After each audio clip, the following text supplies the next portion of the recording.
Hello hi welcome to Akshaya aari designing. இன்றைக்கி நம்ம பார்க்க போகிற ஒரு விஷயம், நம்மளுடைய ப்ளவுஸோடைய அளவு என்ன அப்படின்றத நம்ம கண்டுபிடிக்க போகிறோம். இப்போது எல்லாருமே ஆன்லைனில் ஆர்டர் பண்ணி ரெடிமேட் ப்ளவுஸாகவே வாங்க ஆரம்பிச்சிட்டோம். ஆனாலும் என்ன அளவில் நம்ம ப்ளவுஸ் வாங்கிக்கிறது அப்படின்ற ஒரு டவுட் நிறைய பேருக்கு இருக்கும். ஸோ நம்ம ஏற்கனவே ஸ்டிச் பண்ணி வச்சுருக்க ப்ளவுஸை வச்சு நம்ம அளவெடுத்து எப்படி நம்மளுடைய சைஸ் என்ன, ப்ளவுஸ் சைஸ் என்ன அப்படின்றத கண்டுபிடிக்கலாம். அது எப்படின்றத இந்த பதிவில் பார்க்கலாம்.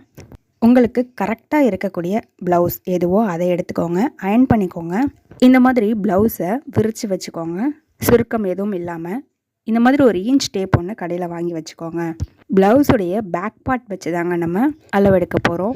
கை ஜாயிண்ட் சேர்ந்துருக்கு பார்த்திங்களா, அந்த இடத்துலேருந்து இந்த கை ஜாயிண்ட் சேர்ந்துருக்கிற இடம் வரைக்குமே நம்ம அளவெடுக்கணும். அதுக்கு முன்னாடி துணியோட நெக் லைன் இருக்குல்ல, ப்ளவுஸோடைய நெக்கு, அது வந்துட்டு ரொம்ப விலகாமல் ரொம்பவும் குறுகலாக இல்லாமல் கரெக்டான ஷேப்பில் அந்த நெக்லைன் வர மாதிரி ப்ளவுஸை வச்சுக்கோங்க. ஸோ ரொம்பவும் பிரிக்காதீங்க, ரொம்பவும் சுருக்காதீங்க துணியை. இன்ச் டேப்பை இந்த ஜாயிண்ட்லேருந்து இந்த கை ஜாயிண்ட் வரைக்குமே அளவெடுத்து பாருங்கள். எனக்கு இப்போது இந்த ப்ளவுஸில் அளவெடுக்கும்போது 19 இன்ச் வந்திருக்கு, அதாவது 19 இன்ச் வந்திருக்குங்க. நான் திரும்பவும் உங்களுக்கு இதே மாதிரி வச்சு காட்டுறேன் எப்படி வைக்கணும்னு.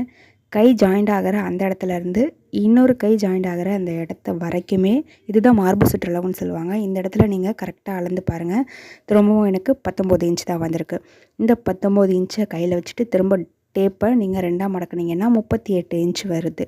இந்த 38 அப்படின்ற சைஸ் தான் நம்மளுடைய ப்ளவுஸுடைய சைஸ். ஸோ இதே மாதிரி தான் நீங்களும் உங்களுடைய ப்ளவுஸ் அளவை செக் பண்ணணும்.